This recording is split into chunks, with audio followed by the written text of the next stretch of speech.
anytime you leave on vacation or get out of a routine, there's kind of two parts of that. The first is what you do or what you plan to do when you leave, when you kind of leave your bubble or go on vacation or know you're going to get out of routine for any reason. That's part of what I actually talked about in yesterday's lesson for navigating holiday eating. And then the second part is getting back in the swing of things when you get back. So first, when you go on a vacation, it's like, let's say you go somewhere for a week and you're not going to be meal prepping and you're going to be eating a lot of prepared meals or not prepared meals, but like eating out and things like that. It's always just making the best decisions available. It doesn't need to be perfect, right? We're not going to go, nobody's going to go on vacation and like track their macros or, weigh out food or whatever. Like, what? You have to go live your life. That'd be so ridiculous. Like, in my opinion, that would be, borderline compulsive. And that's not what we're like, I'll never promote that.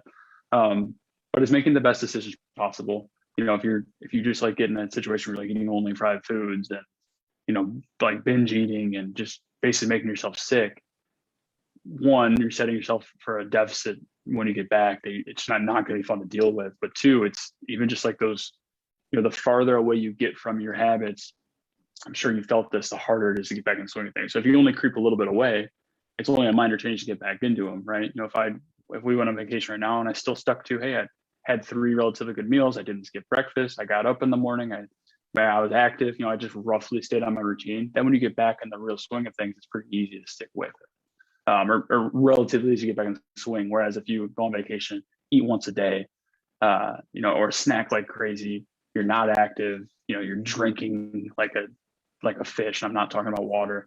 And then all of a sudden you're trying to get back in the habits. It's like, whoa, it's hard. And I've done it. We've all done it. We all know it's incredibly hard. So that's the first part. The second part, when you get back, when you're trying to get back and like create those habits, is a few different things I found. First and foremost, dive right in. There's never, I think if we like wait around, it's kind of hard. And I'm sure, Christian, you probably saw this. Like, I always just say, hey, just meal prep, get it done, do it. Like, just dive right back in. It'll feel like riding a bike once you're in that swing. I think to get back into a routine that's like realistic. There's a lot of people who will come back from vacation. They'll say, well, I want to train 7 days a week. I want to work off this, the things I did on vacation. It's like, hang on, that's not, I'll unmute you. I'm sorry. I think Christian, I think I muted you just because I talked too long, and I think Zoom was like, all right, Trevor's talking now. But when you get back in the swing of things, be realistic, right? Hey, I'm going to try to get out for a walk. I'm going to go to the gym a couple times. I'm going to work out at home a couple times. Don't set yourself up for failure by saying, oh, I'm going to train 7 days this week. And then when you only train 3, you feel like a failure and you like start to kind of give up. Always set yourself up for sustainability. So, Christian, what are some of the things that worked, that you found that worked for you as you've now kind of gotten back in that routine successfully? Like, what do you feel like helped you to nail that down? I feel like it was a lot of different little things, but I just kept reminding myself, like, I don't want to continue the old habits, because I realized I wasn't happy doing that. Like, gotcha. I felt like I made so much progress in the program that I didn't want to go back to like the old habits, because I honestly did like eating a lot, because I went to Mexico and I was with my family, and they don't really eat very healthy, and like vegetables and all that, it wasn't a common thing other than like tomatoes or something. So it was kind of like reintroducing myself to show myself, like, you feel a lot better if you eat this way. Right. I mean, it's a very powerful reminder. I think, I've eaten healthy long enough that, just so my own experience, I've eaten healthy long enough to know that if I do eat unhealthy, I know how sick I'll feel. And Christian, you're probably at that point. You've eaten well long enough now that, like, that week you were gone, you were probably just like, ugh, like, I just don't feel like myself. Would you agree with that, or was it like maybe not so much? I did. Even like now, like if I eat anything, like sometimes I have like a slice of pizza or something on the weekend, I'm like, this is just nasty. Like little things like that, or if I go get like, I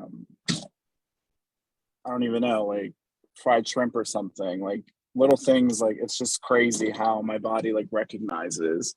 Yeah. I mean, what an awesome side effect of eating healthy. I think that's pretty cool. Now I also want to kind of put a little like asterisk on that.